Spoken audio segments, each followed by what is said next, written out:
Welcome to Rainbow Soul, part of the WLFE DB network, an explorative discussion about spirituality beyond mainstream religions.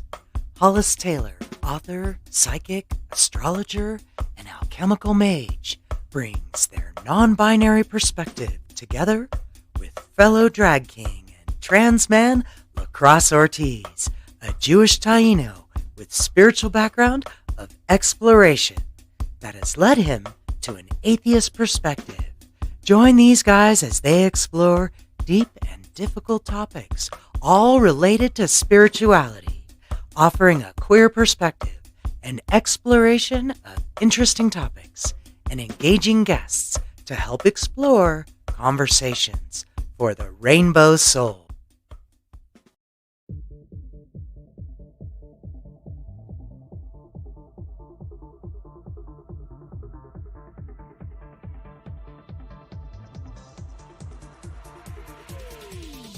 WLFE-DB Radio has LGBTQ shows like Across the Pond, Rainbow Soul, Everything Yet Nothing, and Inside the Drag Closet.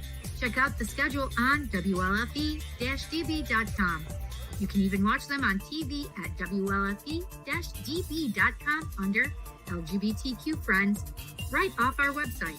Again, it's WLFE-DB.com for your LGBTQ shows and more.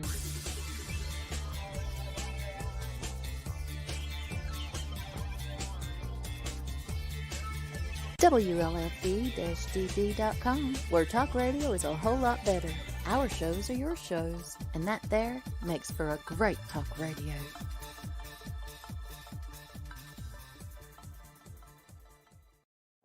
Hey, I'm Hollis Taylor, and I'm a non-binary person, and I call myself a divine androgyne.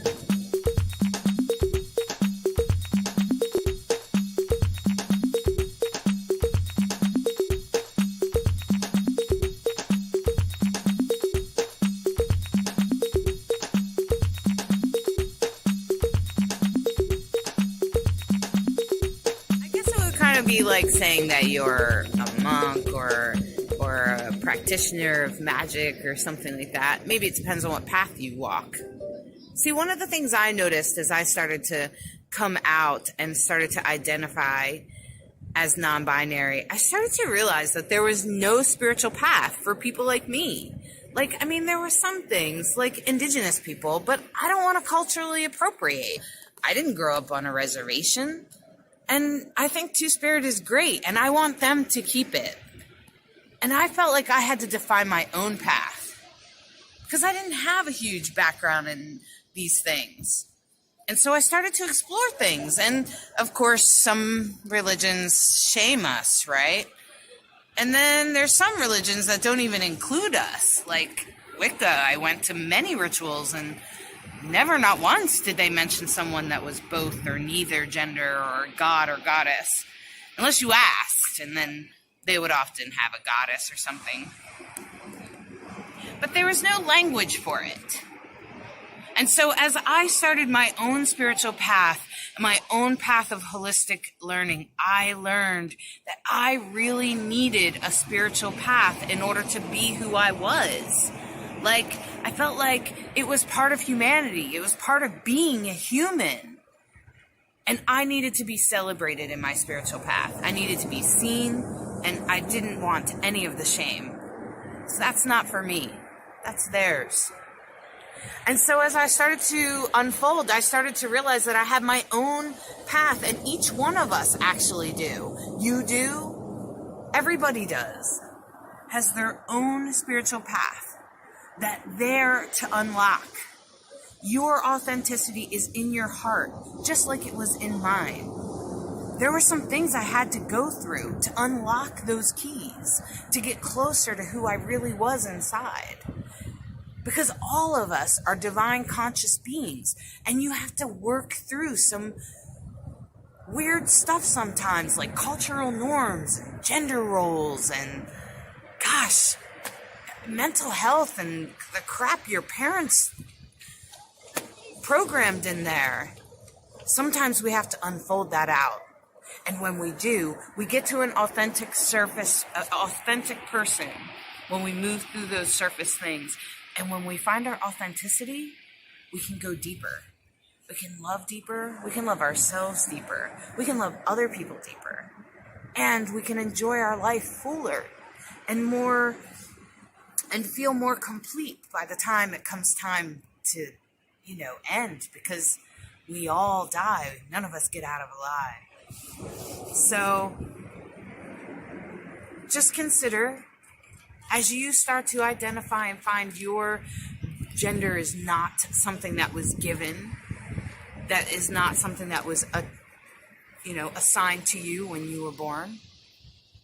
As you start to realize your gender expression, no matter what it is, I'm talking to the drag queens, the drag kings, the gay guys, transgender people, non-binary people, gender neutral people, all of us, we're all here for a reason.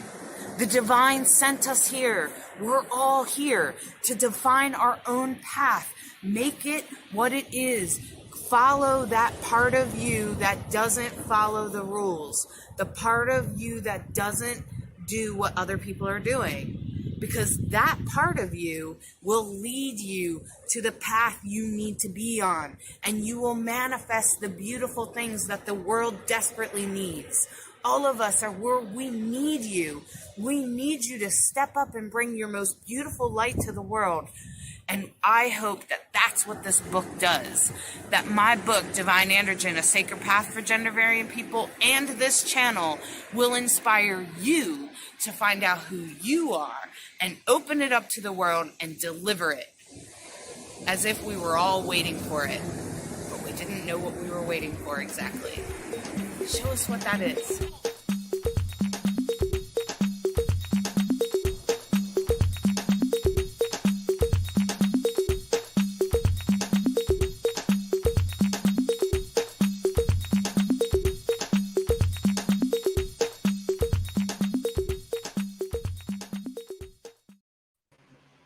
Welcome. Hello.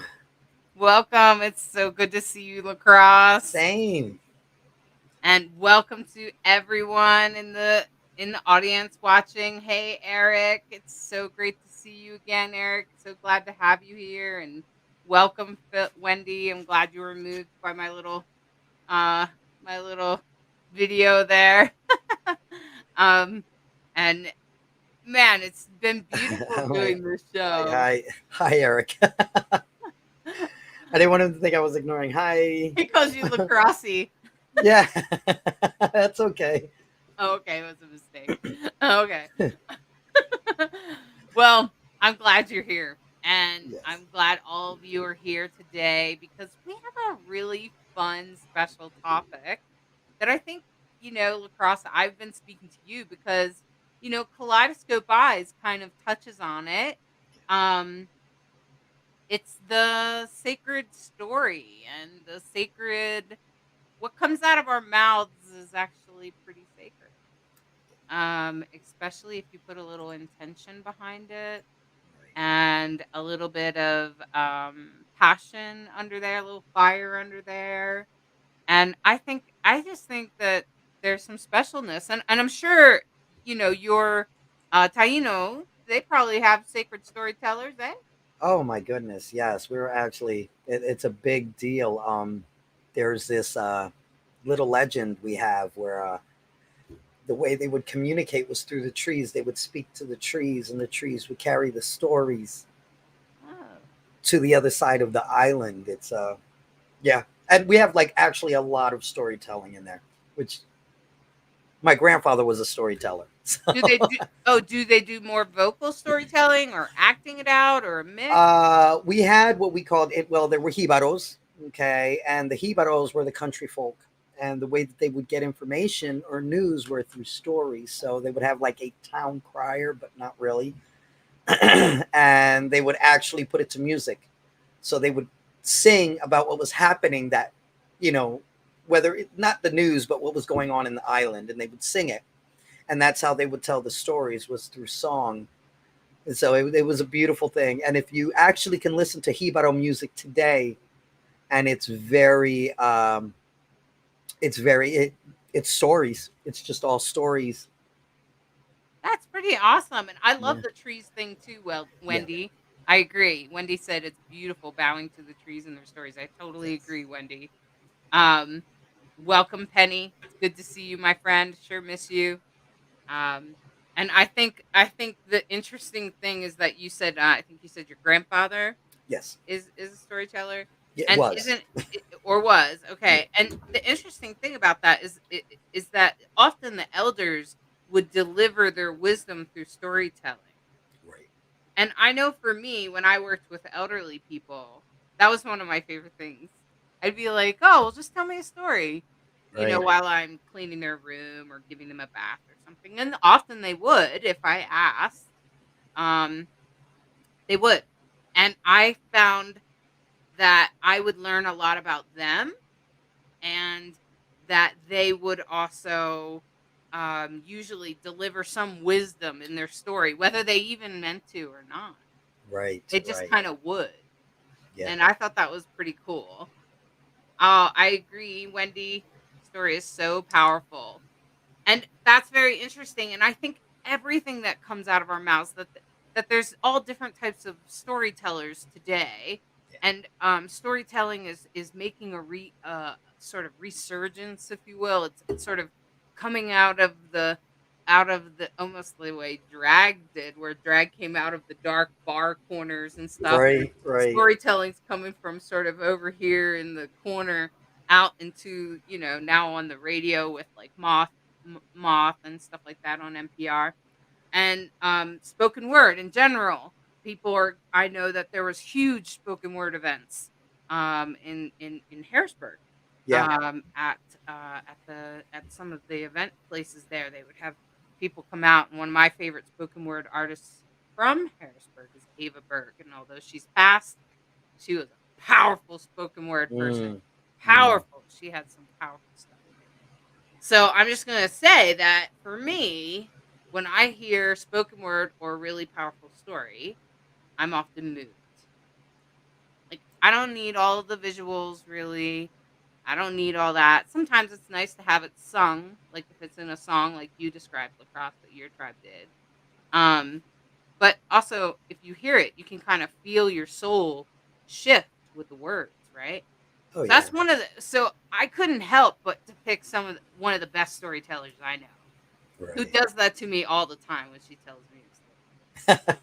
Okay. So Right. so I'm just gonna say I picked two people that would help us with this that I could think of that were available to talk today. And the first person that I asked was Bright Hawk. Yeah. Now, come on out, Bright Hawk.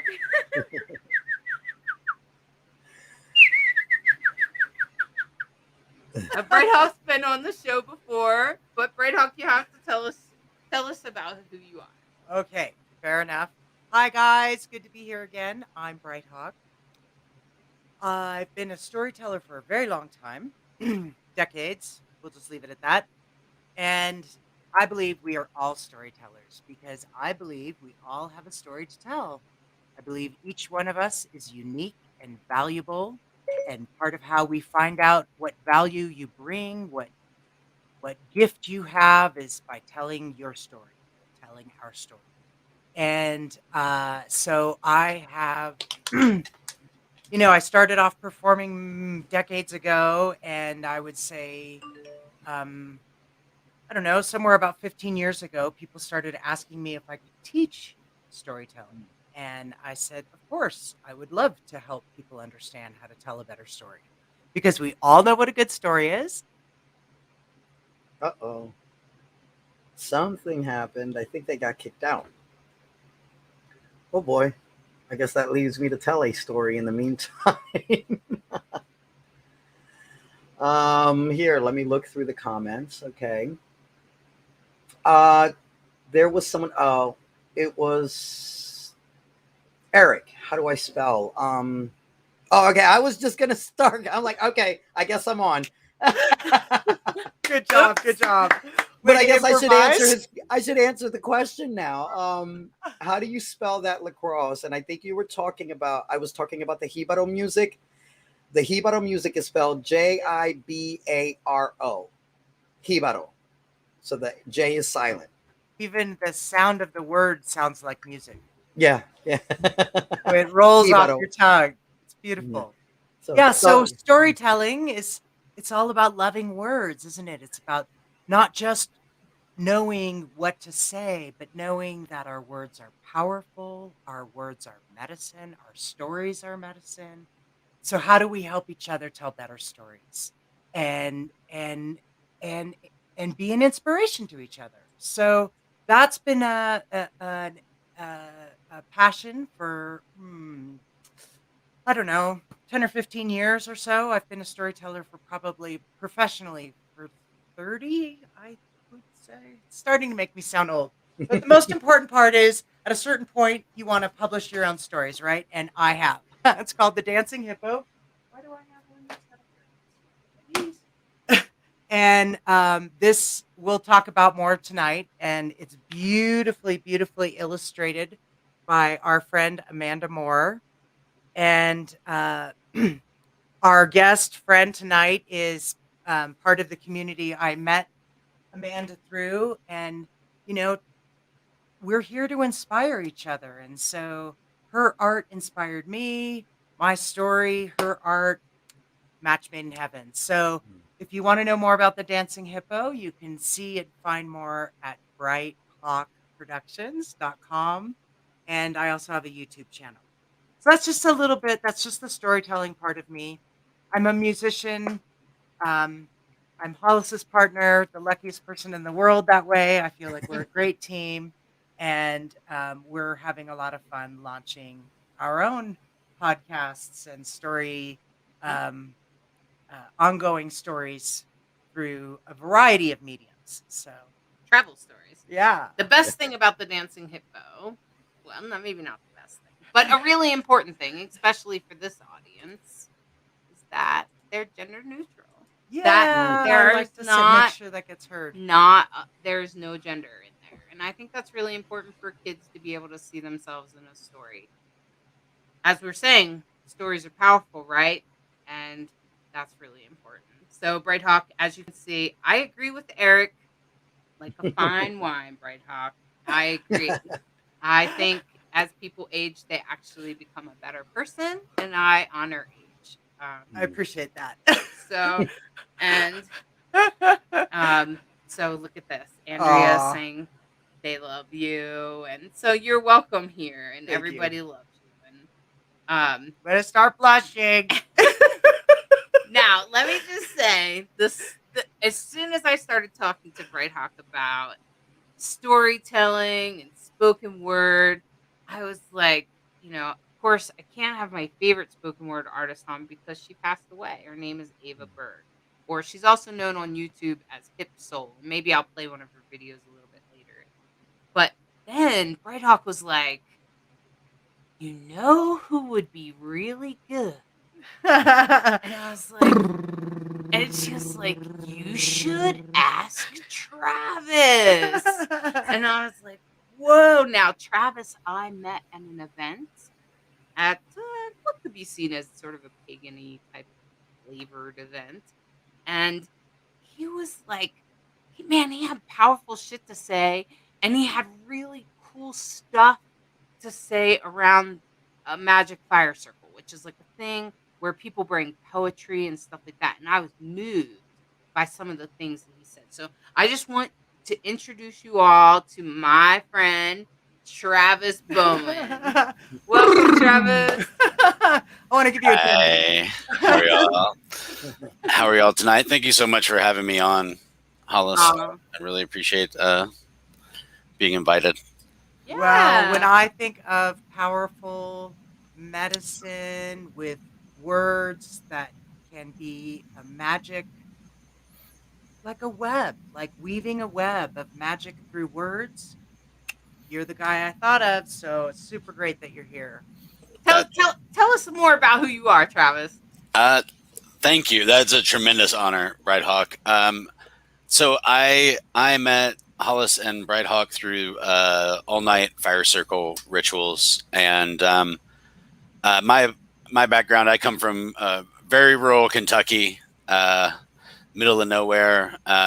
Left and went to West Point, the U.S. Military Academy, right after high school, and then thankfully was injured there before I could go to war. And since then, I've traveled and got my bachelor's degree from the Jack Kerouac School at Naropa University, and my master's degree through the University of New Orleans. And when I first met Hollis and Brighthawk, I was teaching a class for these fire circles called Speak Your World. That was based around some of the thinking around language determining the shape of our reality and our perception. And this class was essentially, I think most teachers probably fall out this way, where we learn so much more than what we bring. But essentially, it was to help people access their words in a ritual container, to try and get out of our way, wire our tongue to our hearts, and bypass our brain, and let whatever is there emerge, and speak it into some of the beautiful silences that come between the music and the dancing. And so, but it's all linked to storytelling and telling the story of ourselves and our lives. So, yeah, that's, I guess, a brief, as brief as a writer gets, I guess, introduction, I guess. Yeah. Well, welcome, Travis. I'm glad you're here. I'm Thank glad you accepted it. And I was like, hey, this is great, because what a time to be talking about this, because I'm looking at the world right now and we're spending a lot of time speaking our truth. All kinds of people from all kinds of perspectives. We are talking up a storm. And I'm going, look at the power of the word. And I mean, sometimes it can create, like, I don't want to talk to you anymore, right? Like, we're having that. We're having where we believe somebody or don't believe somebody anymore, or don't trust somebody anymore because of what they said. And we're also having the social media, which is empowering. Like, before social media, we just had Hollywood, which would empower certain people that they wanted to. And now all kinds of people are just coming out of the woodwork on social media. Even this show, for instance, may not get listed in something like Hollywood, but for certain, we still have a following of people that want to watch Rainbow Soul, because they want to hear what a non-binary or a trans person has to say, right? And maybe they enjoy our guests, and there's all kinds of reasons people watch. But what I'm saying is that people's voices are coming out. Our voices are sort of bubbling to the top in our world, whether we like it or not. It's here. And some of us, well, I was just saying to Lacrosse before the show, there's some people in the world that are clearly here to sort of fight or be a warrior in a way with their words. Some of them are a little bit more graceful about it than others. Sure. I appreciate the ones that have really thought about what they have to say, especially like if they do it in a sort of performance type of way, where we talk about like Black Lives Matter, or we have some sort of message to deliver. And we'll be doing a lot of that this month, the month of Virgo, which is ruled by Mercury, which is all about communication. And so that's why we're starting this off this way. And so we're going to really focus that on this month. And you guys are going to meet all kinds of people this month. And I thought that both Brighthawk and Travis have two different ways of approaching it. Brighthawk's definitely our storyteller, and Travis is like very much like poetry type stuff, like where words come out where you almost want to put them to music. Have you ever put your stuff to music yet, Travis? I haven't. I've done. I've attempted a couple of thankfully unrecorded freestyle experiences with a few friends. But well, and it's an interesting thing to be seen as a spoken word artist. I I taught poetry and performed poetry for many years, and then I realized maybe a decade ago that I wasn't reading poetry, that it wasn't what was setting my soul on fire. And I had determined to go back to school and get my graduate degree. And so I got into school with my poetry into graduate school. And then I applied to shift over to fiction because the stories and the shaping of stories is what has always contained, the magic for me. And so it's nice to get that reminder of like, oh, that's right. I sometimes forget I did poetry for like a decade or more of my life, but it's powerful. It's powerful stuff. And I'm thankful I came from that direction to fiction. Mm-hmm. So one of the things that I noticed about storytelling and even myself when I was writing my story in my book, Divine Androgyne, is that I came from my soul. Like there was something in my soul that said, other people need to hear your story, Hollis. And what parts of your story really need to be heard? Like the trauma you survived, how you struggled with your the binary world and how that came through for you. Those are the kinds of things that are most important. So what happens to you guys, to you Bright Hawk and you Travis, when you feel something, like do you just feel something bubbling up inside of you because something else moved you, or do you feel like the story being called out of you? How does it come about? How do these creative expenditure, how do they come out for you? Okay. This is questions, themes. So sometimes we're asked, whether in a class assignment or Moth has a public forum where they show up to tell a story and be ready to tell a story on a certain theme, right? A headline,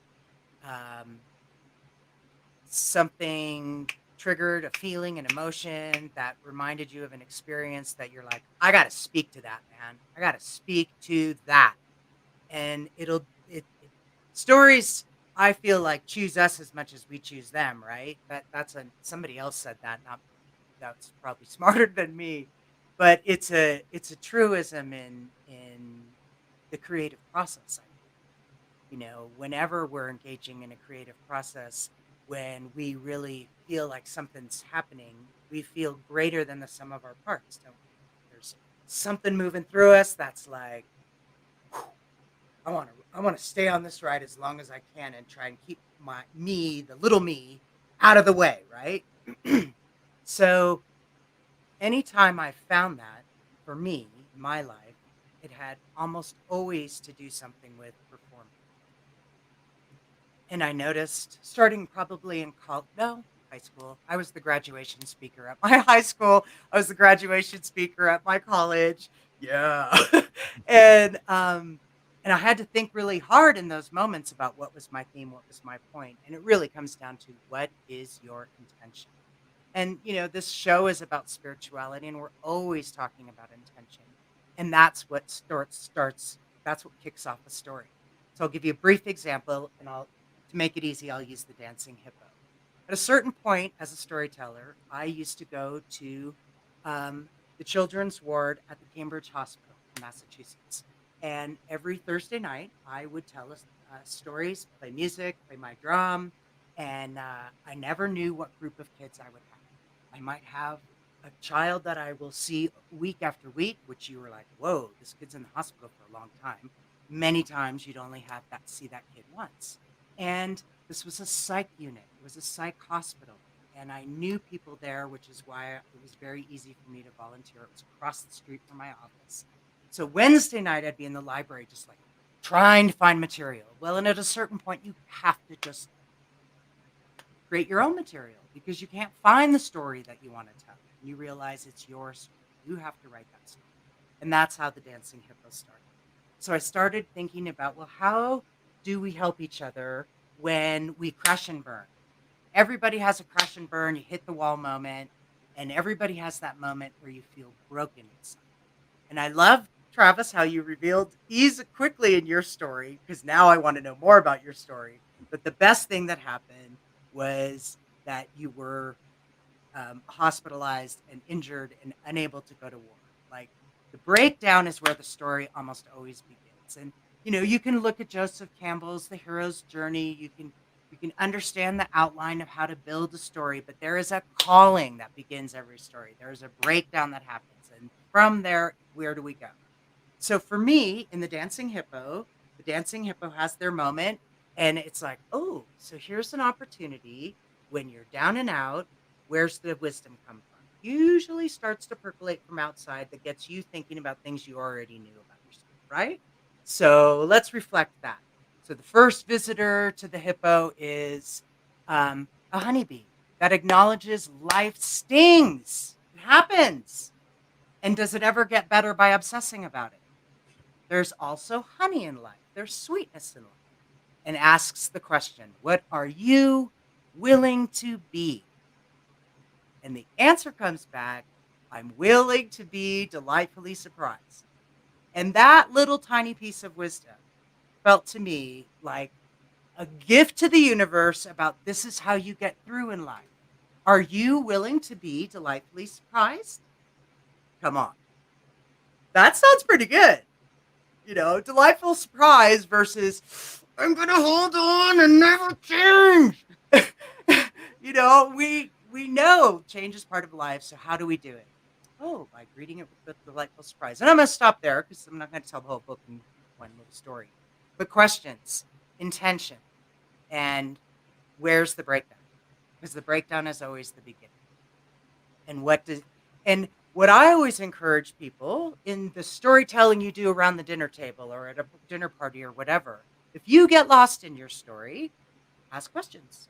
And the reason why I'm telling you this is, or I hope I didn't take too much time, or phrases that help your listener orientate back to, wow, that was some wisdom right there. Thanks. And then we're giving each other gifts with our presence. Yeah, pun intended. Ooh, yeah. Yeah. Each moment is a gift, as is each one. Travis, go.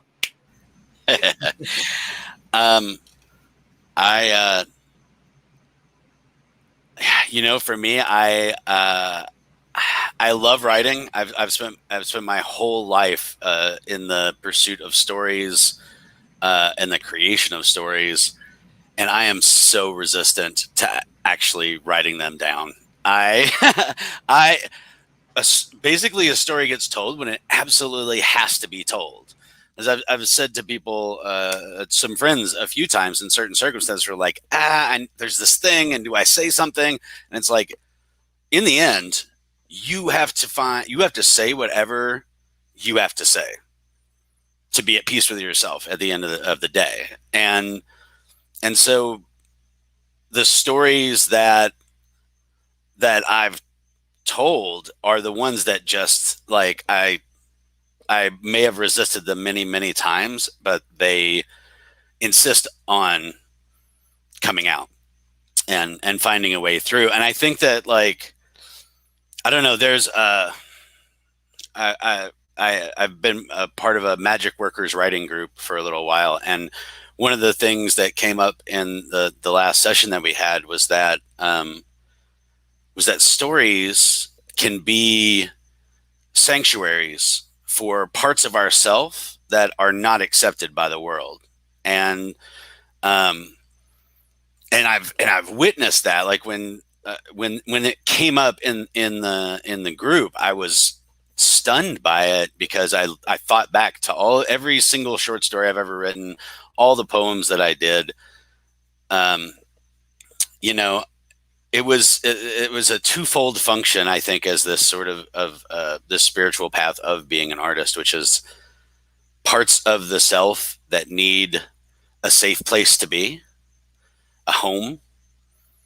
And sometimes they're imaginary characters that refuse to go away, and sometimes they're literally like beings and selves that are inside of me. And then the other side of that is that by giving that sanctuary to these parts of ourselves and opening it to others, because implicit in the story is the telling. We all have infinite stories inside of us, but when we decide we want to express it, it changes it completely. I'm not just relating events that occurred to you, even if I'm telling you something that actually happened. I need to create a story. I need to create a fiction about this thing that actually happened, so that maybe my listener or my reader can experience it in a way that mirrors how I did. That gives a little bit of that magic across. And so there then is is reaching across the gap of aloneness, of it's possible for us to feel as if we're alone, and what is a solipsism, kind of like creating all of this with our incredible brains and imagination. But every now and then we encounter something external, a story that seems to have come from inside of us, but someone else expressed it, and they expressed it through the lens of themselves. So it's the same story, but it's different. And for just a moment, we know that we're not alone. And if there's one person who hears a poem or reads that story who has that sensation, then I think any of us who create these stories can consider that a success. And so I think that's it. I think that as humans, we tell stories to survive, and we always have since the very beginning. And I think that specifically when it comes to queerness, that like there weren't any stories that were on the rack that fit, and we tried them and nothing fit. And in a mirroring of society as we've moved towards postmodernism, the stories that were no longer obtain, and we have to create our own. And so we're literally creating stories to survive, and because we have to. And so it's an honor to be considered a storyteller and to take that on. And it's a reminder for me to do that more, because that's what the world needs, these stories, not just particularly mine, but all of us. For sure.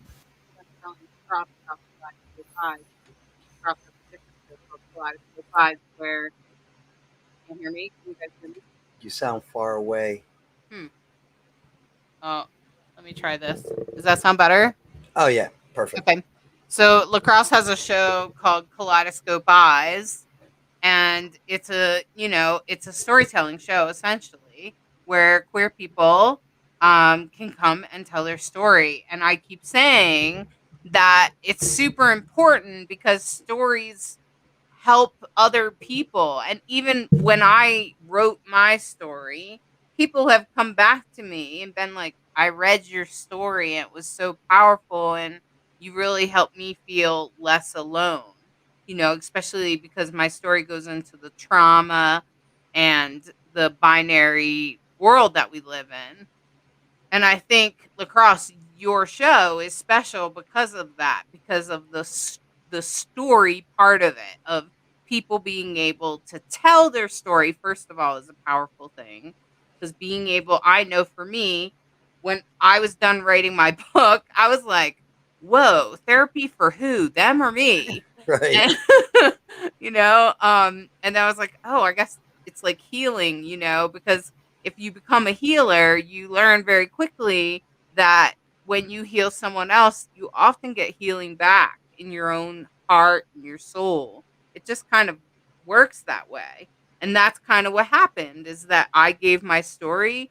And then as a result, people came back to me and said, I had therapeutic effects and they had therapeutic effects. And I think, Lacrosse, that's what's happening on Kaleidoscope Eyes too. When people tell their story, they're having a therapeutic effect. And as more people hear the stories, they can take them in and have a therapeutic effect.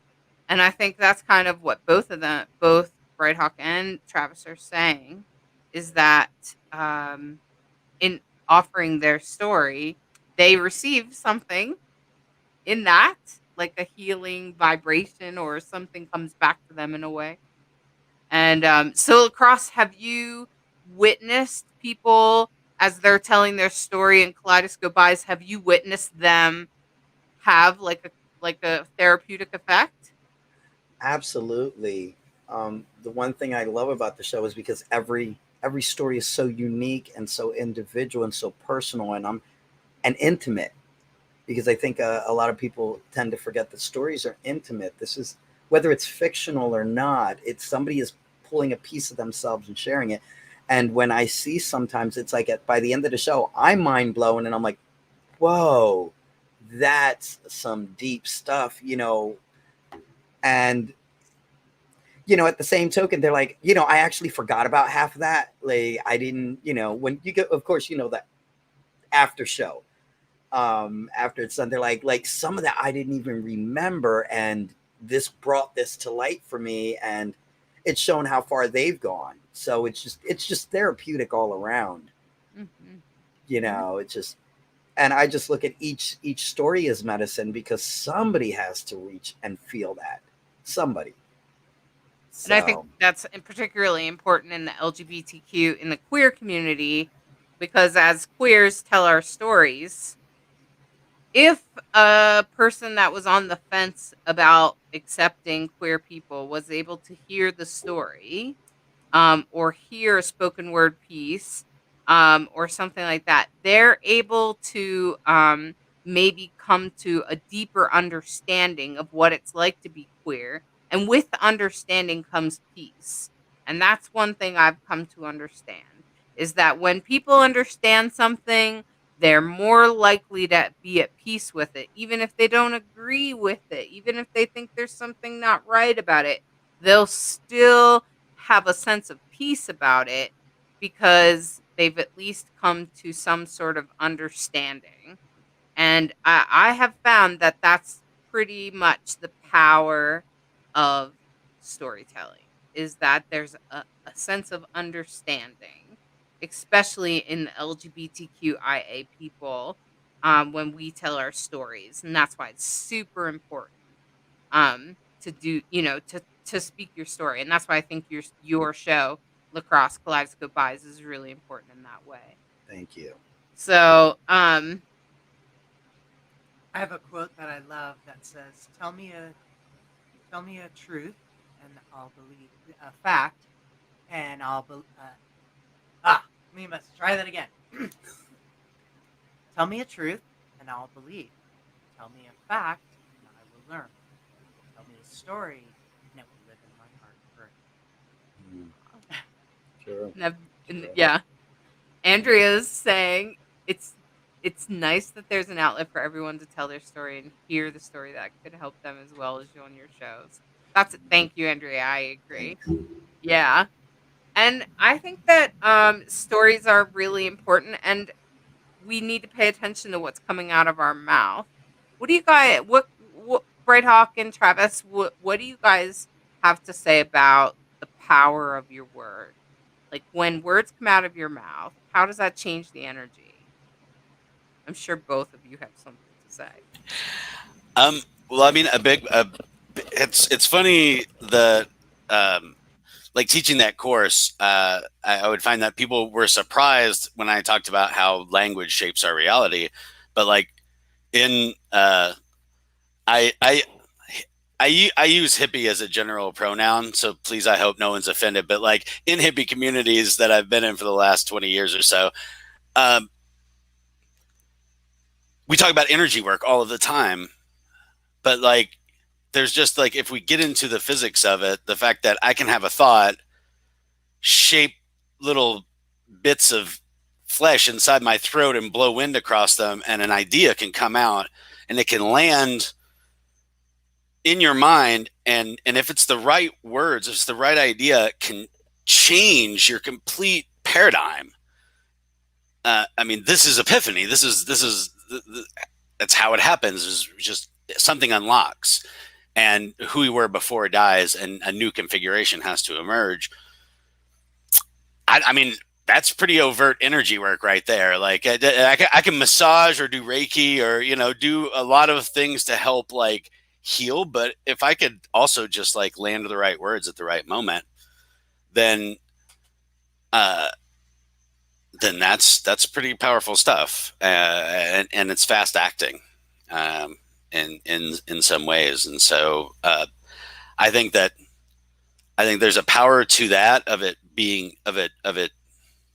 the communication, the resonance, but also just generally vibrating the air with whatever it is that we are speaking. Like, what you say impacts your surroundings. It just does, whether it's heard or it's not heard. Internal self-talk. I've managed to make it through many, many years without therapy, and I just started. So, I've been particularly paying attention to my internal voice and my self-talk, and like sometimes those words slip out, and when they do, it resonates. And so I think being careful but free, like knowing the intention of our words before we speak. We might not have the words to express the idea across that gap, but knowing that like the goal is to communicate, is to pass something, not to attain a victory or find a retort. Sometimes I think, especially in relationships, we find ourselves having this like back and forth, and suddenly coming to this realization of like, are we trying to reach a common ground, or are we trying to score points here? Are we talking about how we're talking? Like, and the more that we can orient ourselves towards like, we're a team trying to figure out a solution to whatever we might be facing, the more likely we are to come to a place of peace. And so once again, our words influence our reality and our surroundings in tangible, direct ways. It's not just sort of energetics and that sort of stuff. It's real. I definitely would echo that reality, and that words carry vibration. Sorry, am I not? Words carry vibration, and vibration is magic and energy, right? So, being mindful of that, and I think that's part of why I wanted you here, to have somebody who could speak with authority on the written word as well as the spoken word. I struggle with getting it down on paper and choosing the right words, but I'll give you a perfect example. Yesterday I went to a memorial. Someone that at one time lived at this house, and she was only 27, and I I knew her partner, and I arrived early, and as soon as he saw me, and I wasn't sure how he would react to seeing me. It's one of those, it's been some years. Is it okay that I'm here? I'm pretty sure this is the right thing to do. As soon as he saw me, he came up and just collapsed in my arms, just sobbed, and understandable. It's his partner, his wife. And it was one of those moments where the words were right there. The right words were there because it just came from that other place, that place that we all know, that place of truth, the place of grace, the place that you will know what to say when you need to say it. And that was what the moment called for. And I was grateful that I could just literally channel in the moment exactly what he needed to hear. And part of what he needed to hear was, you need to hang on, buddy. Don't join her. It was, again, we've talked on this show many times about our young people dying. It was another suicide. It was, 27 years old. And there's nothing that when you arrive, there is nothing to say. You can't plan, what are you going to say? Forget it. It's about being present, about connecting. And I think this year has been a collective trauma for the entire world. the stories, the arts that will eventually come from this time, I'm sure, is amazing. And I think one of the things that's happening and the reason why there is such a popularity with podcasts is that people need to tell their stories. And the part that concerns me on the social media stuff is the connection part, being able to really connect in that way that we all need as human beings. So as human beings, we need connection and we are meaning makers, and that makes us storytellers. So there's a lot of power in words. There's a lot to be said for using your words mindfully. And I like that you mentioned, you're being mindful of your own internal dialogue because eventually that will get reflected externally. So if we're clean here, we're usually better about being clean out If I'm talking mean to myself, the likelihood that I'm going to talk mean to the people around me is higher, right? here. Huge. Yeah, and I definitely want to address this because as a trans person, I think almost all trans people go through this. And whether you're non-binary or gender fluid or trans, doesn't really matter. Like the whole umbrella, gender variant, I would say that almost all of us end up saying to ourselves, what's wrong with me? And I have heard it repeated from the younger generation that are trans, what's wrong with me? And whether it's about gender or if it's about like their mental health or whatever it is, it doesn't matter. But we tend to have that word, that phrase, what's wrong with me? And I just want to say that, especially for gender variant people, by the way, there's nothing wrong with you. And change that question to maybe how can I see myself differently? And that was one of the biggest things that I changed, and I share in my book, and we talked about it last week, Lacrosse, is that our perspective of a gender variant person is there's nothing wrong with you. And I know our culture may think there is, but there actually isn't. That instead, try to change that language that you're actually sacred. And that's me and Lacrosse's message, I would say, is that you're actually a sacred person as a gender variant person. So I know there's some gender variant people in the audience listening right now. So I just want you to, when you hear yourself saying that, that's coming from our culture. That's not from you. That's from our culture has imprinted that on you. And you just need to change the way you're at. Don't ask that. It's the wrong question. Um, it's not the appropriate question to ask because there's nothing wrong with you. You're perfect. Just the way you are. If, ask the stars. They'll tell you. Astrology will tell you that you are perfectly perfect just the way you are. And when I was doing my big work in my 30s, I really had this gender crisis, I would call it. And yes, there were times that I wanted to die. There were times that I cut myself. There were times that I thought I might leave this world. Several times I tried in my teens and 20s.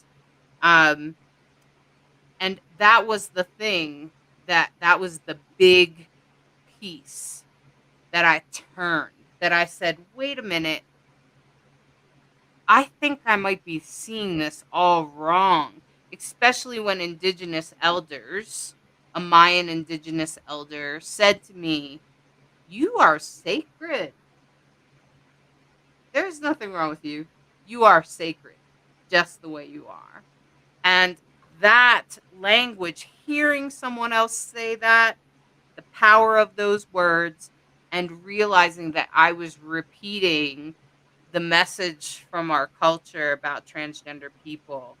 Don't repeat that message. Don't bring it out. There's nothing wrong with you. And I just keep telling transgender people that because I feel like it's got to be screamed louder than the people that are saying there is. it seems more and more clear that Western culture, Western American mainstream culture is not a good touch point for sanity. Like, that is not the place to look for a clear view of the world and reality we're facing. And I'm glad that more and more people are realizing that. So that leads me to a story. I just have to tell a little story on that one. So I believe that this was in the village of Somalia. It was after the war, and American Red Cross, Americans are trying to help, and they're trying to bring in therapists, and they're asking people about their experience, and people are crying and breaking down, and at a certain point, the Africans were like, "Stop! Your way is not our way. This is not helping us. You need to leave. We will take care of us. We will tell our stories around the fire. We will dance. We will sing. You're making us miserable. These aren't the stories we want to tell. We want to tell the stories of our ancestors and the stories of resilience of our tribe. And you're making us feel terrible, terrible, terrible. It was a terrible thing that happened, but we have to move on." And it was one of those gobsmack moments of people who think they're helping are often producing the opposite of their result that they're looking for. When I traveled to Africa, we were asked, "Okay, read this little story." Here's another story within a story. It was this little essay of once upon a time, there was a kingdom. And in this kingdom, there was a king. And the king lived in the castle, and the castle was in the tower, and the tower looked out over the kingdom. And there was a pond that had many, many lily pads and frogs. And the frogs would talk and talk and talk all night long. So much so that the king said, "Oh, I can't take it anymore. I can't sleep at night. Kill all the frogs." Careful what problem you think you're solving. Within no time at all, the entire kingdom was overcome with flies. Everybody slapping themselves, absolutely going crazy and berserk. And they left because they couldn't, nobody could live in those conditions. So we were always asked, whenever you think you're solving a problem, whenever you're judging a situation that you think is oh so terrible, and we all know the Buddhist story of good and bad, careful which way you judge, because every time we solve something, we often create another series of problems. And it feels like that's the world that we're in right now. Social media has created more connection and less connection. It's created more opportunity to learn each other's story and less real, true, meaningful friendships among people. But is it? There's like this constant, the times in which we live. I feel like I got a little sidetracked. I apologize, but there you have it. Boom. So that brings me to a point of good. What we were talking about. Actually, Sandy said our quilter needs a big kick in the ass. I agree. Oh, sorry, pants. That's what she said. She was being way more polite. Anyway, I personally think that our culture is missing storytelling. That somehow we lost it, but it's kind of coming back, like I said, through social media and stuff. So what do you two think? We have a couple minutes before the break. What do you think that there is a way to bring storytelling back? Why do we need to bring it back? Like storytelling and spoken word. How can we celebrate it better, and why?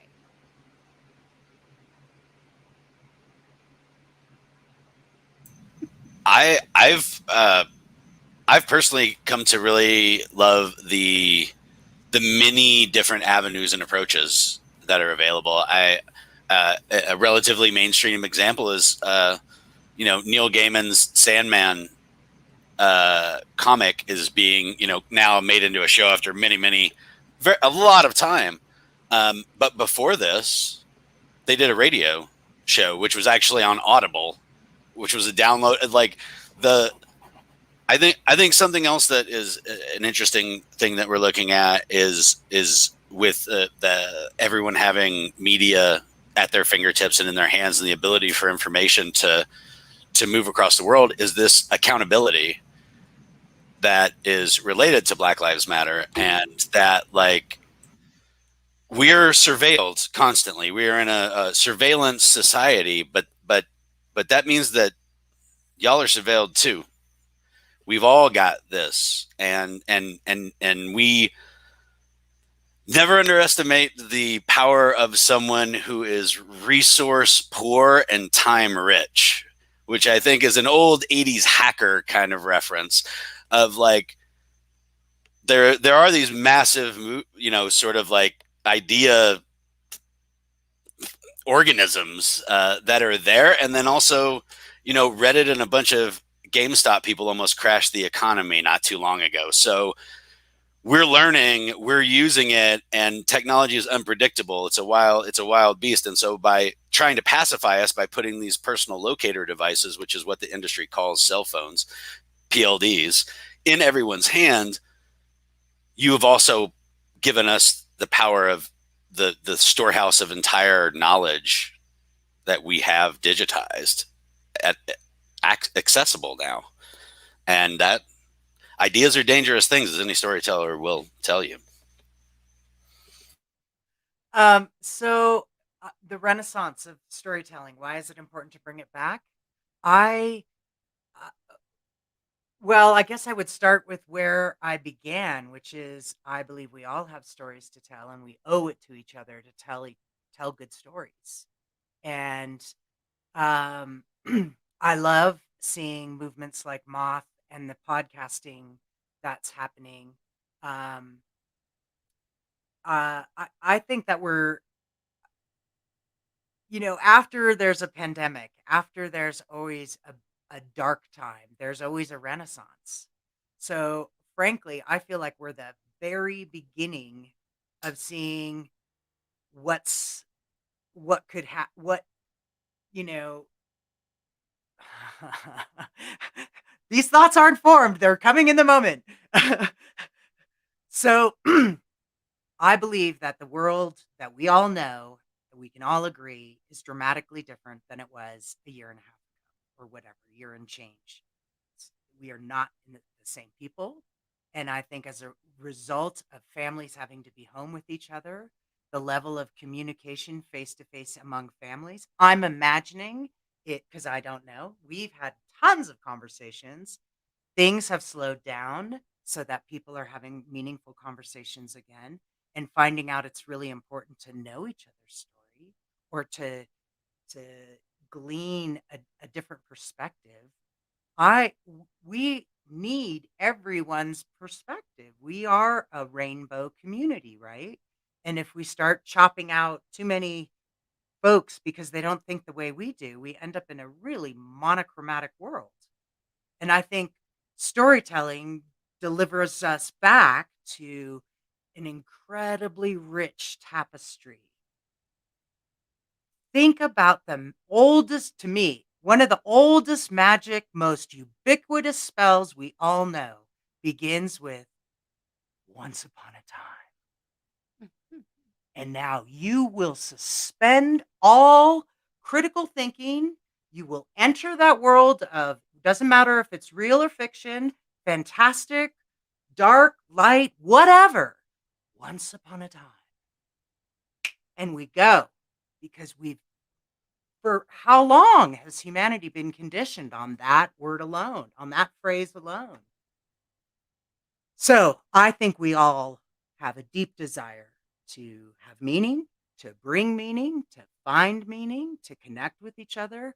And that's why I think it's coming back in spades. I think that the times that we're in, people are demanding authenticity. They don't want slick, they want real. And storytelling is real. You're the expert on your life. I think that's one of the things I love about travel and about my fire circle experiences, is that every time it's a new adventure. No trip is the same. No fire circle experience is the same. Each time is a new opportunity for renewal, for rebirth, for, all the things that you are looking for at that time and whatever your intention is. And so I think that's why this program is important, and why we're all in this together is that we are in a renaissance of storytelling, and the importance of it's about the love. It's about this. It's about inspiring each other and getting through it together. That was literally my message to my friend yesterday, was like, this too will pass. This is going to change. And you're here for a reason, my friend. You are here for a reason. So please stick around. We all need to hear that sometimes. Beautifully said. Beautifully said.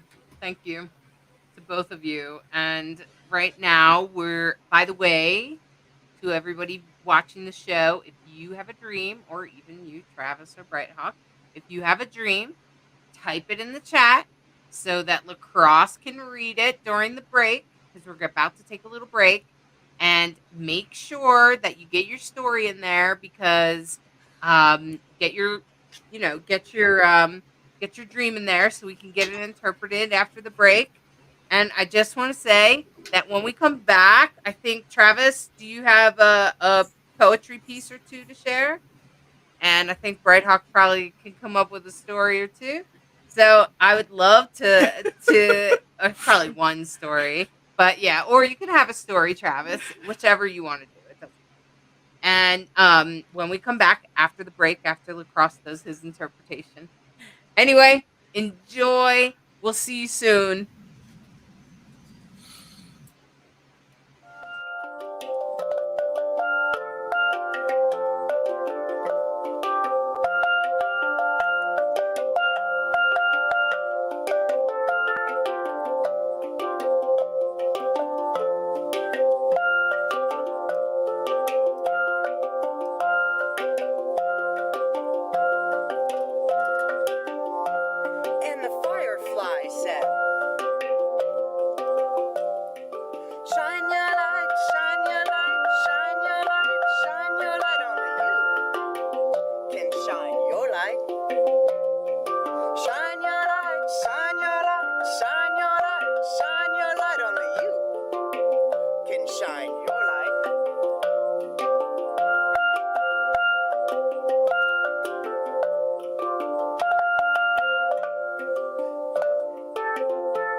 Hi, I'm Rob. And I'm Joan.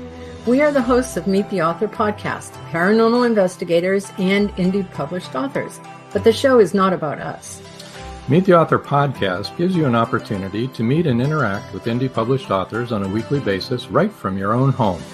Find out the story behind their stories. Have a chance to hear about their work and new releases on the horizon. Join us as we engage in casual conversation with insightful guests every Wednesday at 7 p.m. Eastern Time. You can watch us live on Facebook, YouTube, or WLFE-DB TV.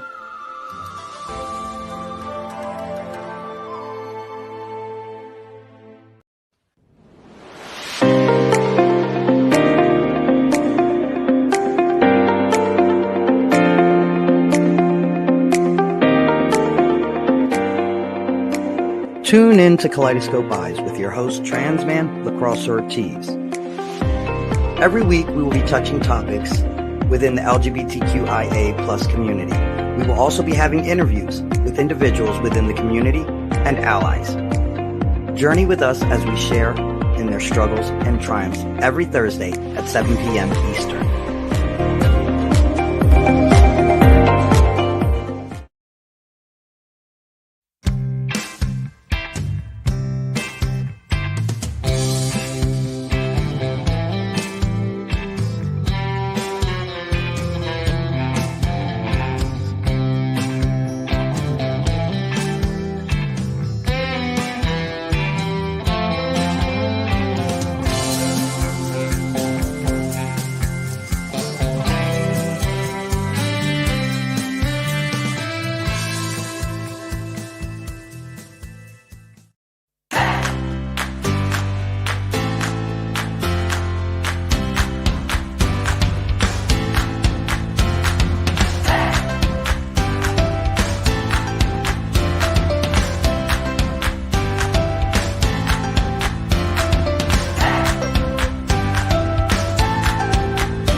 Oh, yeah. Life just got sweeter now that WLFE-DB has merchandise. Show your support by purchasing your t-shirts for WLFE, Paratalk Radio, Inside the Drag Closet, and more. But it doesn't stop there. T-shirts, coffee mugs, tanks, buttons, cloth bags, and more. Go to WLFE-DB.com. On the top bar, click on the merchandise tab and bam, there you go. You got merch. Support the shows. WLFE-DB.com. WLFE Digital Broadcast Network is on TV. You can watch all of our shows on WLFE-DB.com. Check out our channels. Paranormal View for all of your paranormal type shows. LGBTQ Friends for all of our LGBTQ shows. Variety Unlimited for all other shows. It runs 24/7 right on WLFE-DB.com. You'll even catch the lives, all in one place. Never miss an episode, past or future. WLFE-DB.com, where our shows are your shows. Search for your favorite shows like Where's My Sage, Inside the Drag Closet, Across the Pond, Everything Yet Nothing, Paratalk Radio, Step into the Paranormal, The Creepy Parlor, Just Cindy, and more. Now you won't miss an episode. Remember, follow Facebook Live and YouTube Live. Make sure you subscribe and follow your favorite WLFE-DB radio shows. You can find our shows where you listen to your favorite podcasts, like Spotify, Amazon Music, iHeartRadio, and more. WLFE-DB Radio is looking for podcasts to join our family. You don't have to fit any strict genre. We're a plethora of shows. If you're looking to jump on a growing network, then contact us at WLFEDBradio@gmail.com. Wow, Amazon Music just got a whole lot better. Your favorite shows from WLFE-DB Radio can now be found there. Yes, we are on Amazon Music, found under podcasts. Download the app, find podcasts, and search all of your favorite shows. Shows like Where's My Sage, Across the Pond, Everything Yet Nothing, Skeptical Help Bar, The Creepy Parlor, Just Cindy, and much more. Now you don't have to miss an episode ever. Amazon Music is WLFE-DB radified.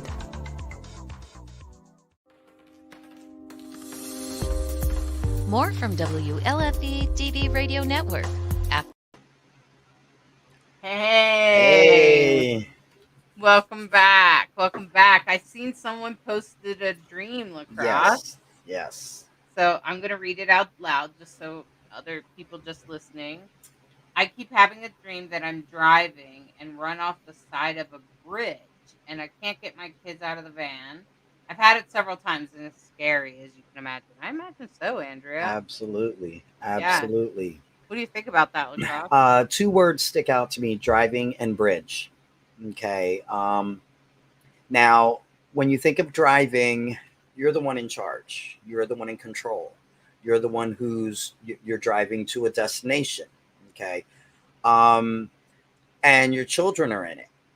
And the fact that it goes off the bridge, like the bridge is since you're running off of it, it's like loss of control. Okay. When you boil it down, what I get from this dream is, okay, we don't come with a guidebook with parenting. There is no perfect parent. There is no, you do the best you can with what you have, and what I'm getting from this dream is that you feel like you're guiding them, but sometimes you feel you're inadequate, that you're not doing enough, or you're not giving enough. Hence the guilt comes in, and you start, because I know me, like I'm a very stern parent. And when I reprimand my children afterwards, I automatically feel guilty because I'm just like, oh, did I just damage them? Did I just do something wrong? Like, come on. Now my kid's going to talk about this years to come around the table with the siblings and say what a shitty parent I am, But the truth is, you're doing a good job, and understand that that's what you feel. But your kids are always enduring. Your kids are always loving. Your kids, they have that unconditional love for you. So I guess it's just you're not causing any damage. It's understand it's your thing. And so, but once you see that smile from their face, it can all melt away and realize that you are doing the best you can with what you have. Yes, it's a big responsibility. It's our job to protect them. It's our job to guide them. It's our job to lead them and raise them. But you can't beat yourself up because you feel you're doing it. You know, you've run off the bridge a couple of times. We all run off the bridge. So that's pretty much what I'm getting from that. So don't be so hard on yourself. Man, I'm just going to say, being a parent is scary. Yes, that in and of itself. I got 6. I'm terrified all the time. And that most of them are grown. Exactly. So I feel like Andrea, I'm like looking at this going, Andrea, of course, I totally agree with lacrosse. And it looks like Andrea says, oh my God, that's spot on. Good. Exactly. Yeah. And I think that like there are times, like I don't know, there's times that like you question your parenting or something that happens as a parent. Every And parent does it. in fact, Andrea, I'd say if you didn't, you're probably not a very good parent. So the fact that you do, this is what my stand-in mom is what I called her. This is what she would say to me when I would say, I don't know if I'm doing the right thing. This is exactly what she would come back with, is the fact that you're questioning it tells me everything I need to know, which is that you are doing the best you can. Right. So, Andrea, good job. Yep. The fact that you're worried. Yes. Sandy said, parenting definitely didn't come with a manual. I wish it did. But Yeah. It doesn't. Yeah, it totally doesn't. And what's right for one kid is not right for I another. was literally just going to say your parenting skills fluctuate between each child because each child is so different. And what you could be firmer with one and then less, like more lenient with others because it's just all according to their personality. So I think the closest thing you could get to a manual is probably their astrology chart. yeah. Maybe their astrology chart. Yeah. I just did all my kids. So Did you? Good job. Good job. If you ever want me to take a look across, I totally will. I do Absolutely. them for my grandkids. Welcome, Paige. Welcome. I seen you earlier. I'm glad you're here. Welcome. We honor you. And yeah, I agree. Yeah, Andrea, you recognize you have more than one kid. It's easy to see. I have 2 grandchildren. I only have 1 kid, but I've co-raised a lot of other kids. And yeah, every kid's different. Yeah. And nowadays I seem to feel like more and more sensitive kids come in. And I think that you will screw up. I think as a parent you will screw up, and that you're supposed to. Because then the kid will be like, I am never going to do that to my kid. Yeah. Right? And then I'm sure you did that, lacrosse. Oh So yeah, I told my mother. It's a terrible story, but I told my mother. I said I became the parent that I am because of you, and she got so happy. And I'm like, I love you, Ma, but I learned what not to do. I love you, but no, I can't. Right. So, not that she was horrible. I'm just saying, Yeah, there's just, even if it's just like 1 or 2 small things, Right.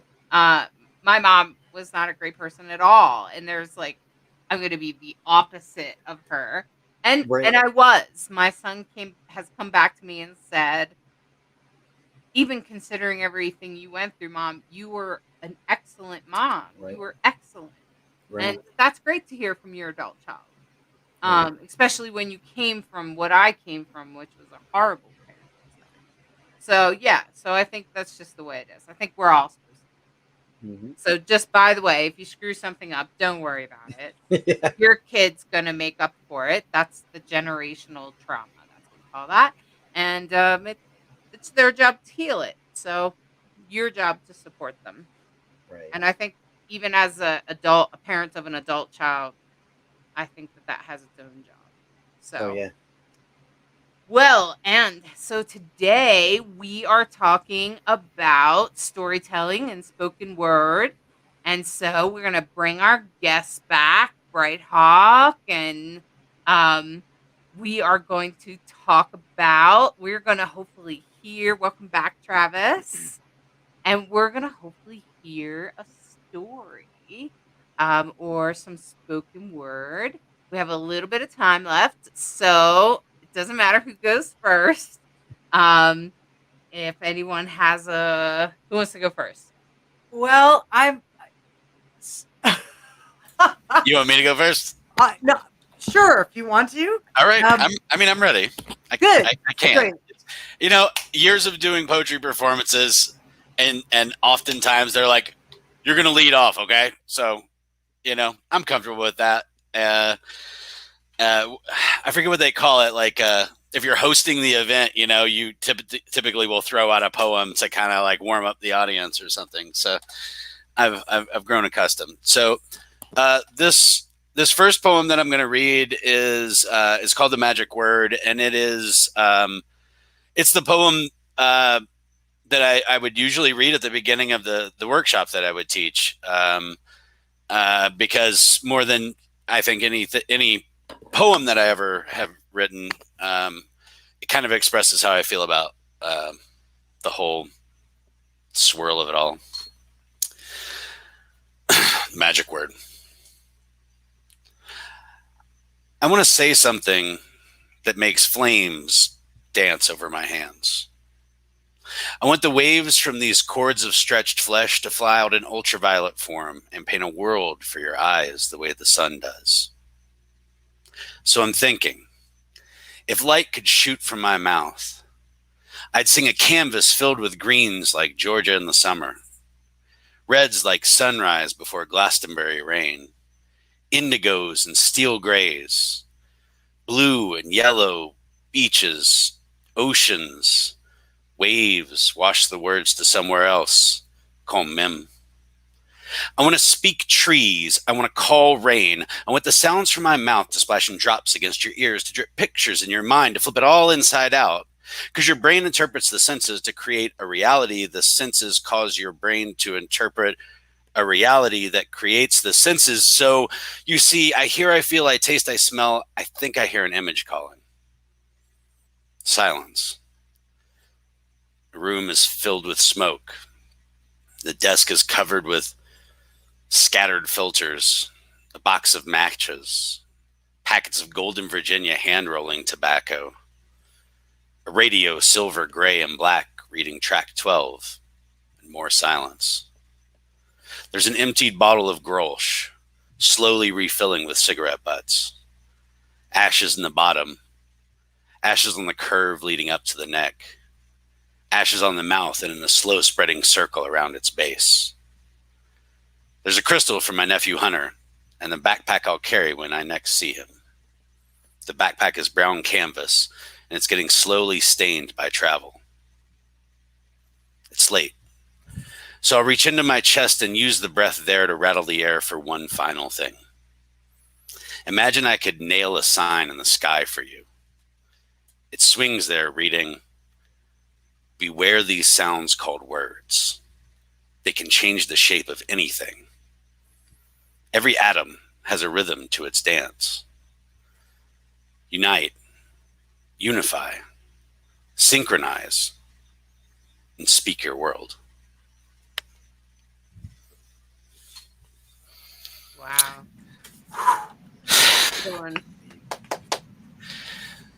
Thank you. See what I mean? How you feel your heart and your soul kind of shift a little bit because of what you just heard, right? Yeah, that happened for you, right, Lacrosse? Oh yeah, that was beautiful. Thank you for sharing that. An incredibly tough act to follow. Part of what I challenged myself to do is never tell the same story exactly the same way twice, which is why I don't memorize. Most of my years of storytelling has been literally, might as well start there. Hey, there, I just got my hook. A story, let it come and let it go. Now, this is a little bit of a quote. This is a personal story. We're going to go two different directions right now. This first piece is in the importance of you telling your story. Brene Brown, a brilliant author and speaker, encourage you to get exposed to her work, says, if you do not tell your story, if you do not define your story, you will live forever outside of it, playing catch up to tell the story. So when we started our life on tour and we bought a white Ford van, we thought, aren't we slick? We look anonymous. We are a white Ford van, just like so many other white vans out there, and that will blend in wherever we go. And so the first year we were on tour, I think it was our first year. Yeah. It was Our first year on tour. And we had gone down to Costa Rica to do forest dance. And we came back and we had lined up a bunch of our programs, Let's Dance activities, where we go to nursing homes. I play music, tell stories. Hollis works with the elders, gives them love. We all dance together. It's an amazing love fest of energy. And we had just been working 3 shows sometimes a day, which is a lot. And we had done 14 shows in 2 weeks, I think, some crazy, or 12 days, some crazy number. And we were on our way to southern Colorado, just south of Colorado Springs near Pueblo, so near the Colorado border. And we're headed out to a campsite, a primitive campsite that Hollis has discovered because Hollis is a brilliant scout and knows how to find us free camp spots in the most amazing of places. And we're driving down bumpy roads. You always got to go down a long, bumpy road. That's part of the adventure. And we're headed down this bumpy road, and we are going wicked slow because it's serious washboard, and it's just no fun going more than a few miles an hour. And there's this car on our butt for a really long time. And we're like, dude, go around. No problem. Just go around. What abs? And they never chose to go around. But at some point, they chose to turn around, and they weren't behind us after a while. We pull into our campsite. We are pretty whooped. We've just done a bunch of gigs, and we're going to start again tomorrow and do another bunch of gigs. And we're settling down. We're in our van. We have a really cool custom built van, and we have a nice little bed, and we're getting settled in. We have just literally settled in. I'm in my jammies, shorts, and a t-shirt, and Hollis is setting up the blinds so that you can't see. We have privacy. And just as they're finishing stretching out the blind, we hear, "Come out with your hands up. Do not put that blind up. Show your hands. Come out immediately." And I'm like, are they talking to us? And Hollis is like, oh, I think they are. And we peek out the driver's door, and it's a gauntlet of police. Beam, light, just all these lights in our face. You can't really tell how many things, who all's there, because there's so many lights. It's just flashing, blinding light. And we're like, oh my God. And so, of course, thank God, Hollis says, okay, I want you to keep repeating to yourself, we have done nothing wrong. We have done nothing wrong. They have made a mistake. They have made a mistake. We have done nothing wrong. So just keep saying that to yourself. And I'm like, oh my God. And you step out into the cold night air, and you're in nothing but a t-shirt and shorts, because you're not supposed to do anything but do what they tell you. And we're like, okay, and they want you to come all the way into them. And you see they've got rifles and guns pointed at you. You're going to do whatever the fuck they tell you to do. And you're standing there going, oh my God, I don't know who you think we are, but we have done nothing wrong. We are good people. We run a nonprofit called Let's Dance Activities. We've been visiting nursing homes doing good work. I don't know what you think this is. And they're like, well, and immediately people are coming out of other vehicles, SUVs and dogs and guns. And of course they want to search our van. And we're like, sure, go ahead. Is there anybody in there? No, there's nobody in the van. You can look. And I just finished painting a little mural with a rainbow and a unicorn and a Pegasus that says the magic never ends. And the cop comes out with a gun that I swear to God is bigger than Hollis. And they've quickly gone around the van and they're like, they're clearly like almost embarrassed. And the point of this story is that because we had no markings on the van, there had been an Amber Alert. And so, of course, they're looking for an unmarked white van and pulling over anybody they want. And they can do whatever they want because they have this thing called an Amber Alert. So if Hollis immediately says, well, a child has been taken, I have grandchildren, what's the situation? And we're looking at this situation and they tell us that a 3-year-old has been abducted. And I'm thinking, you think that this is appropriate? If a 3-year-old, you come at a 3-year-old with all this guns, all this shit? This is not a war. We, of course, Hollis was just like, just stay really calm. It was one of those times where I was so grateful that I had been coached. Just remember, you have done nothing wrong. And of course, they ran our plates and our driver's license, and they realized that Bright Hawk Productions is a legitimate business. This is who we are. You're not the ones we're looking for. Go ahead with your evening. Of course, they don't apologize. We get back into the car. We're shaking like leaves. I've never been at gunpoint. I've never had guns pointed at me. I'm not a gun person. I've never held a gun. I've never shot a gun. So to have massive guns pointing at me, and I'm like, oh my God. And the first thing we could think of was, do not let other people define you. We have to immediately get magnets, and we have them now on both sides of the van and the back, and it says, Let's Dance Activities, a unique music program for everyone. We're the good guys. And that was an experience about defining yourself. But I'll tell you the obvious other part of the story, that when this happened, it was probably 2018. And we both got back in the van after they had finally left. And we were, of course, shaking like leaves and thinking like, oh my goodness, if we were people of color, that would have been it. Forget it. We wouldn't even be here. It doesn't matter that we're innocent. All of that trigger happiness pointed at you can result in really terrible things. So I learned, define yourself. It's okay.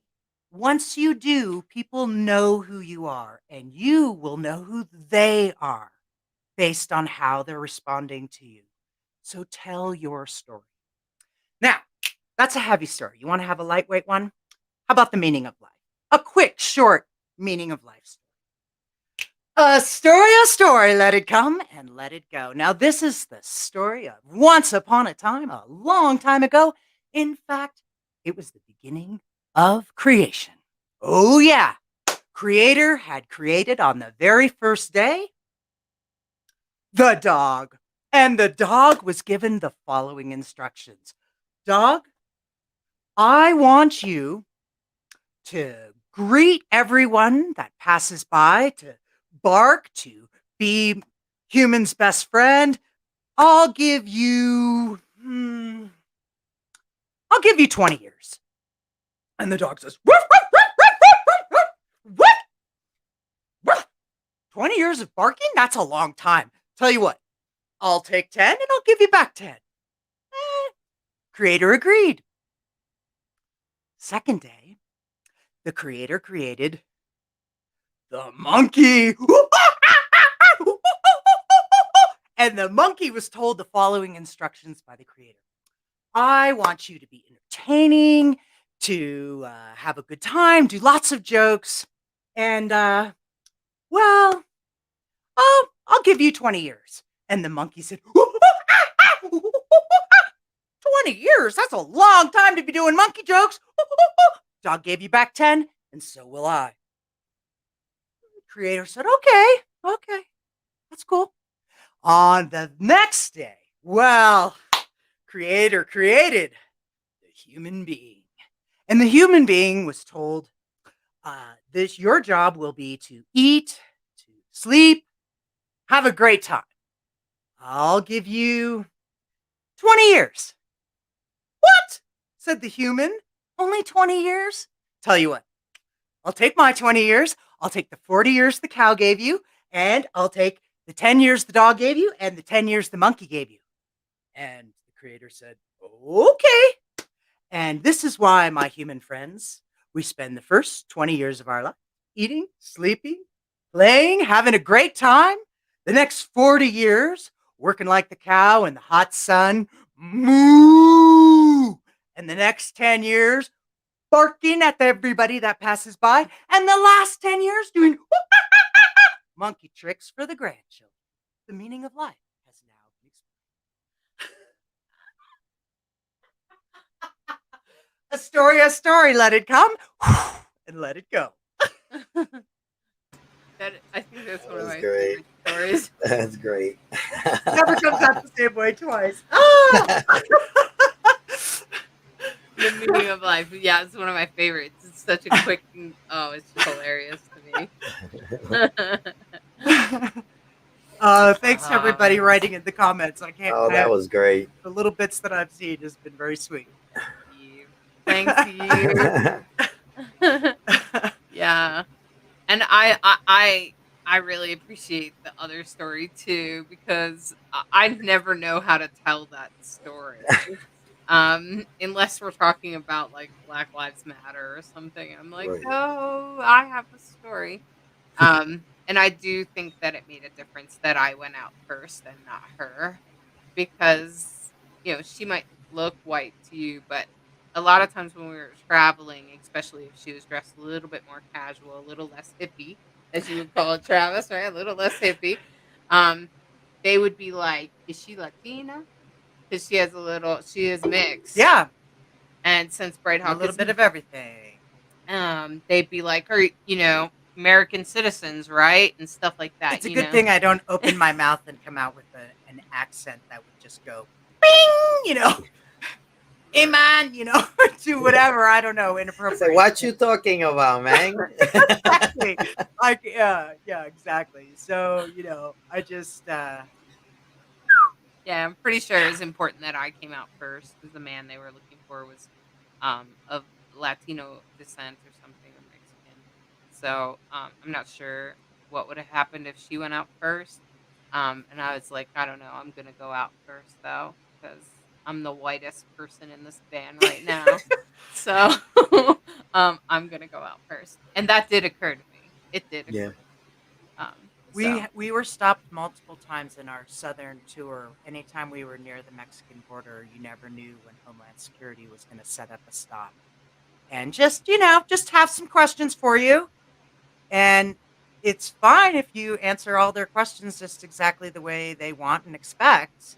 But I am always thinking of people who are other, that they make other, and how much they want to just bait you into, will you get irritated when I do very irritating things?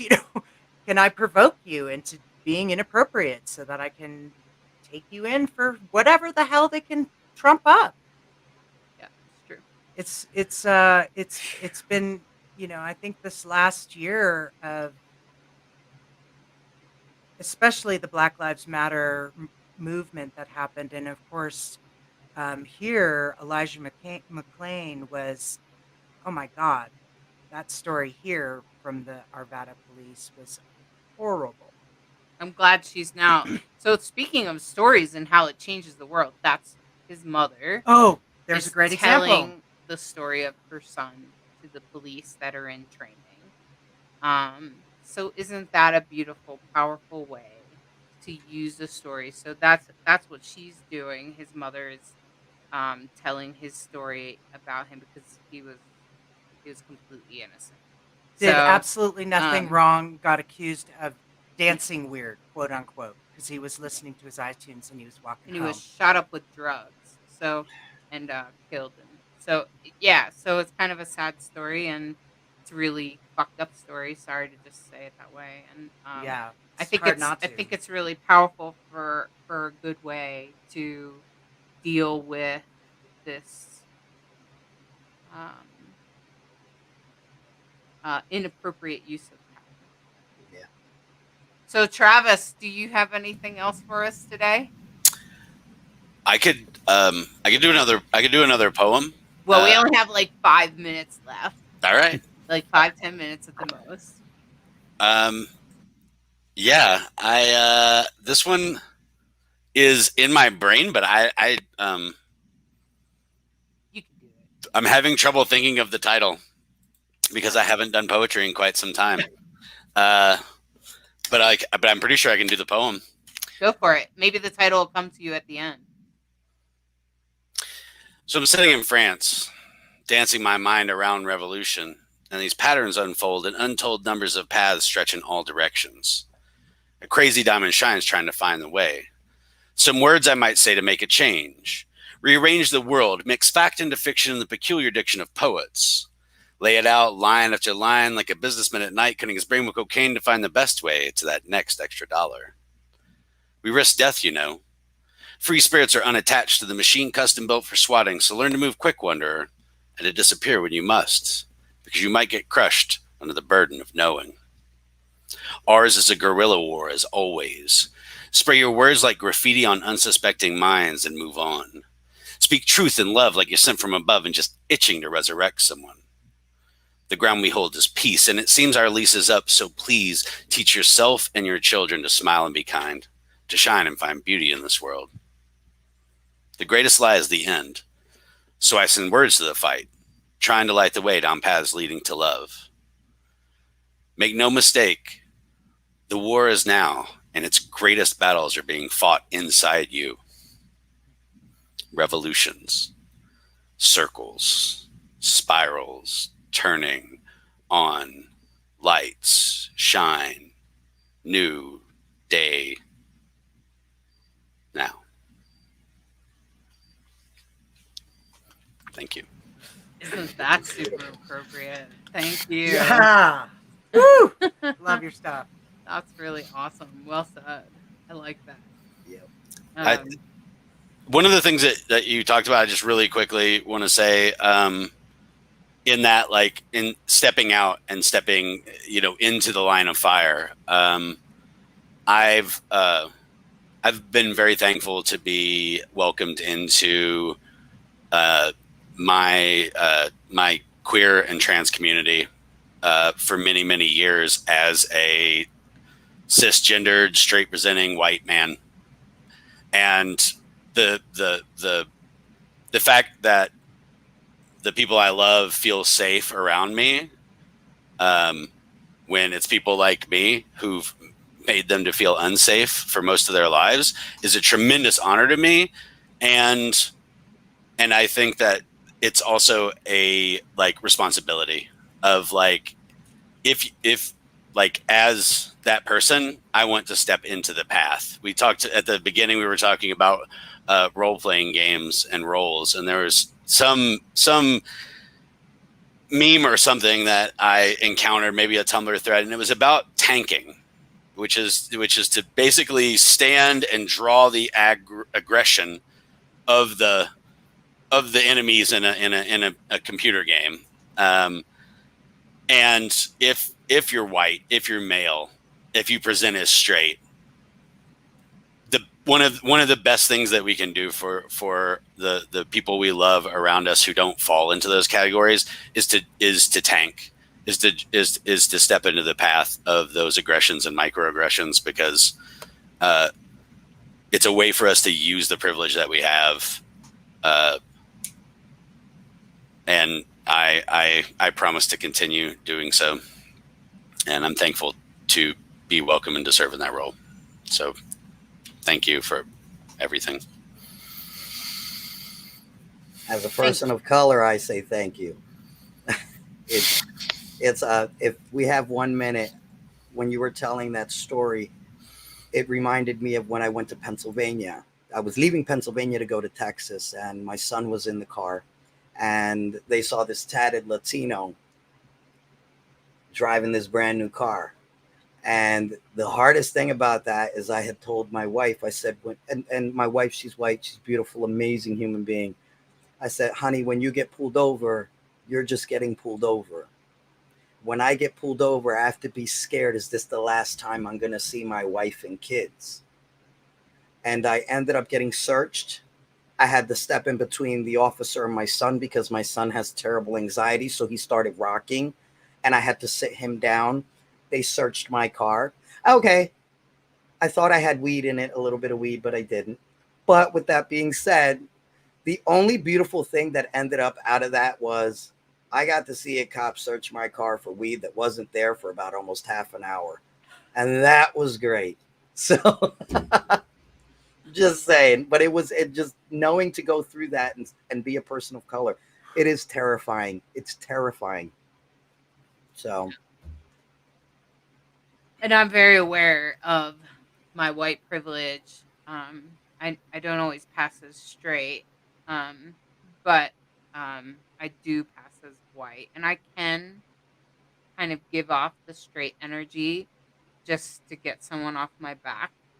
Um, Not always easy, but I can. And so and I realize that that's privilege.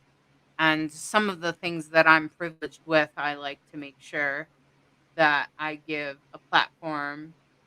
And that's why we've had indigenous leaders on this show. So whatever you can do to help people of color or indigenous people, lifting them up, giving them a foot up, being the shoulders they stand on, as my great friend Candy Brings Plenty described. Um, that's what it's all about. That's because really, in the end, we're all here together, and we're all just human beings. And there's definitely some craziness going on out there that makes people of color seem like lesser than or not equal. And even though you may think that way, not everyone does. Um, and so just be aware that that's definitely out there. I've witnessed it personally happen, because I've had people of color that are my friends. I've had them get accused of stealing things in a store when I know she didn't steal anything because we're friends. She just happened to come in 5 minutes after I did, you know? And, and then, of course, to see Bright Hawk get questioned if she's an American citizen and things like that.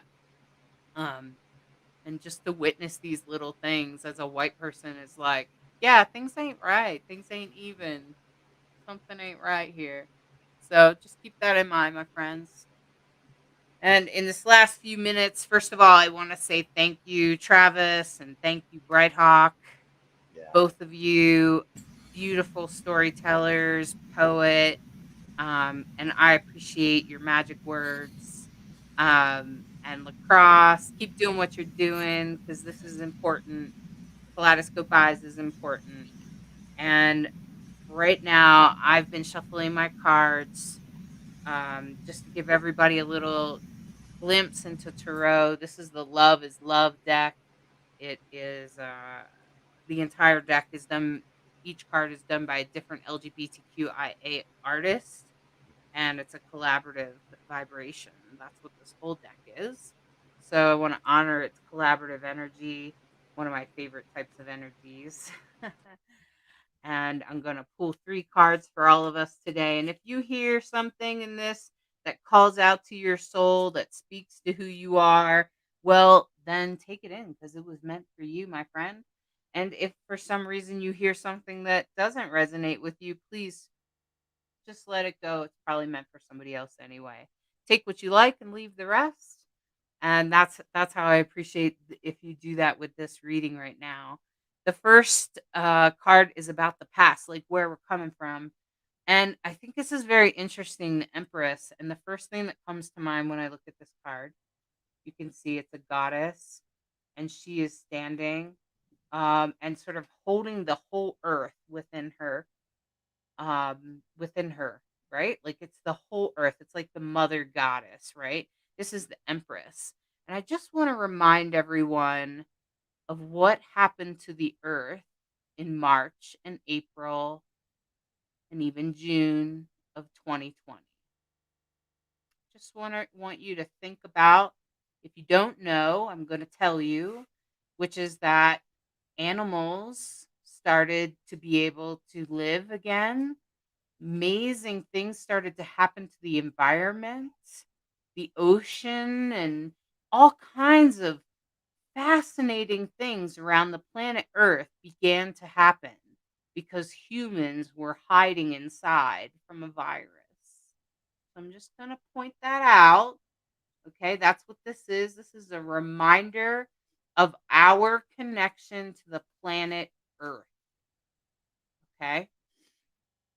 And the right now is this beautiful being, is clearly queer and clearly dealing with emotional upheaval, right? With those 3 cups spilled in the front and the waters flowing through them. And they clearly are dealing with some emotional distress. And right now, I happen to know that a lot of us are dealing with emotional distress, emotional upset in our hearts and souls, whether it's with the world as it is, whether it's with the environment, whether it's with the virus and the other things that we're dealing with in our culture, or it's personal.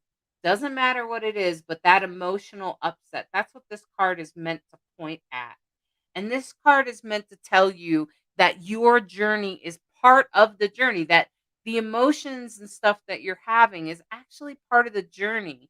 And in fact, in fact, those emotions are holding you back from where you need to go.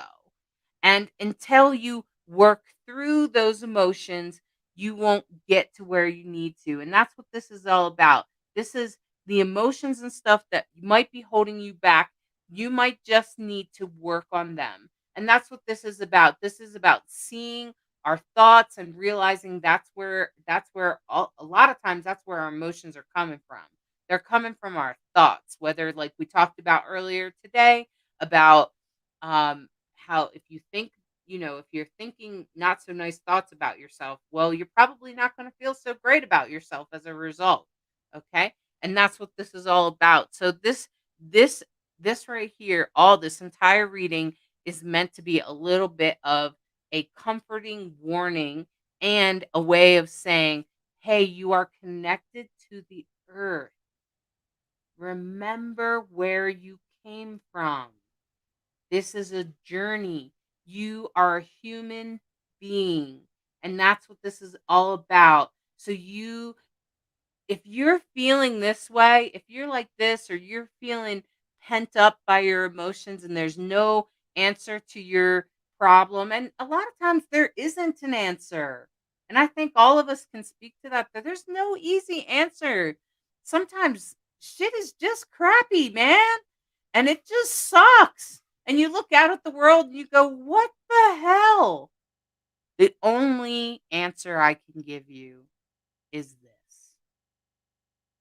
Go out and stare at a tree. Go get your feet dirty. Get your hands dirty. Watch an animal, watch a deer in the forest quietly. Listen to the birds chirp. Whatever you have to do to get in touch with nature, do it. Sit beneath a tree and listen to what it might have to say. According to Lacrosse's tribe, they have stories to tell you. And that has been my experience, that often I hit a story from a tree and it just kind of falls into me and suddenly I know the tree's story. So I'm just going to say that whoever you are, if you're struggling emotionally and stuff is holding you back, okay, and it's cutting into you and caging you, and it's changing the way you see the world, or maybe stopping you from engaging in the world, you can still engage in the world. Allow your emotions to flow and get in touch with Mother Nature, because Mother Nature, well, she's got all the answers. I assure you she does. As I don't, Lacrosse doesn't, Travis doesn't, Brighthawk doesn't, but Mother Nature, well, there does seem to be some answers out there. So if you're struggling emotionally, go outside, go be with nature, whatever that takes for you. And I think that's what that reading is all about. It's a gentle reminder for that. I know we've all found peace in nature. Right. Very good. Very good. Well, it has been a beautiful night of storytelling and beautiful stuff. And I just want to thank you all for coming. Thank you for being part. Thank you for being part of Rainbow Soul. Thank you so much. We appreciate you. Appreciate you, Travis. Thank we you. appreciate you, Bright Hawk and Lacrosse, my friend. Thank you. Thank you for letting me co-host with you. Oh man, it's always a great show. It's always a great show. I love doing this with you. I'm so honored to do this with you, and Same. I think it's so awesome that we get to do this together. Yeah, so definitely. Yeah, you are definitely a special human being, and I appreciate your perspective. Oh, thank you. And to all of our viewers, thank you for being here. Thank you. Thank you, Paige, for coming. We're so glad you were here tonight. And thank you, Sandy, for being here and being such a loyal viewer. And thank you to Eve. Thank you so much. Stories build collective knowledge and community from Eve. What a beautifully said, well said.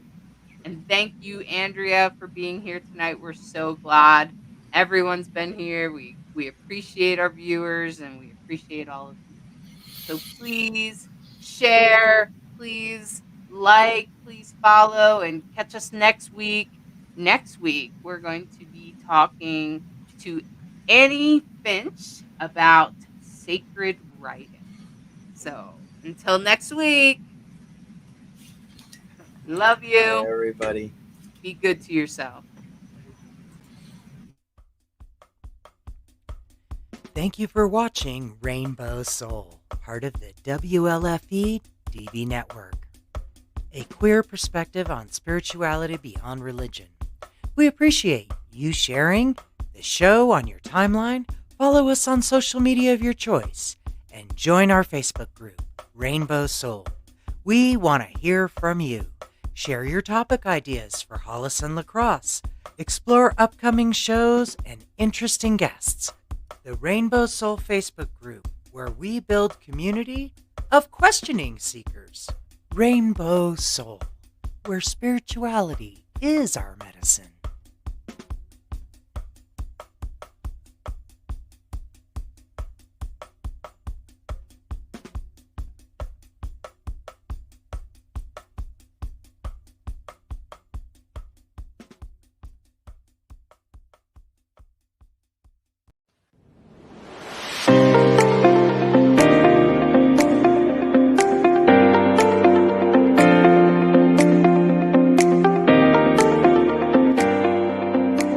Tune in to Kaleidoscope Eyes with your host, Transman Lacrosse Ortiz.